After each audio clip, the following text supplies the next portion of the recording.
I used to think standing tall and pulling my shoulders back was a good idea to improve my posture until I learned this. What I realized is that the normal human spine curve should have some degree of an S-shaped curvature to it, meaning that we have a little bit of an arching at the low back, a little bit of rounding at the upper back, and then a little bit more arching at the neck. What squeezing the shoulders back really was doing was it was flattening out the curvature of my upper back and increasing the curvature of my lower back. Also, it was compressing my scapula up against the spine and creating a lot of tension back there. It also puts our diaphragm in a disadvantageous position to work, which compromises our breathing mechanics. You see, most people want to squeeze their shoulders back and down to help them stand taller. And the issue that they're dealing with is a couple of things. First, their sternum is depressed and constantly stuck in a position like this. But what they commonly don't realize is that their pelvis is actually stuck in a position of more forward tilt and hip flexion or hip bend like this. Because the more exaggerated this curvature is right here, the more exaggerated the curvature below it or above it has to be to help balance out the center of gravity.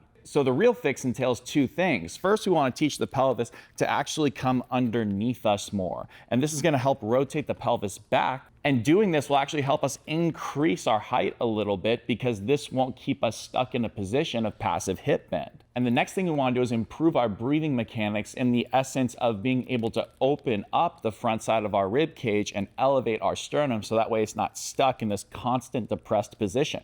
You can see the natural effect both of these things would have on the body and its ability to create a better stacked head over the rib cage, over the pelvis. Here's a great starting exercise you could do for that will have an immediate impact on improving both of those things. To do this, grab a foam roller and place it underneath your heels in this A-frame position. Make sure your chin starts passively pointing at the ceiling, and then take your hands with your palms facing together and gently reach them for the ceiling, feeling a little bit of separation between your shoulder blades and spine. Now gently press down and dig into the foam roller with your heels. You should feel your hamstrings engage and your low back should be nice and relaxed and flat on the ground without you forcing it. Now fully exhale through your mouth like you're fogging a mirror like this for about 5 to 10 seconds. As you do that, you're going to feel your rib cage come down and a little bit of your side abs engage. Now inhale through your nose and allow your hands to naturally drift back a couple of inches, but don't allow yourself to lose that hamstring engagement or the low back being relatively flat. Now you're going to repeat the process. Fully exhale again,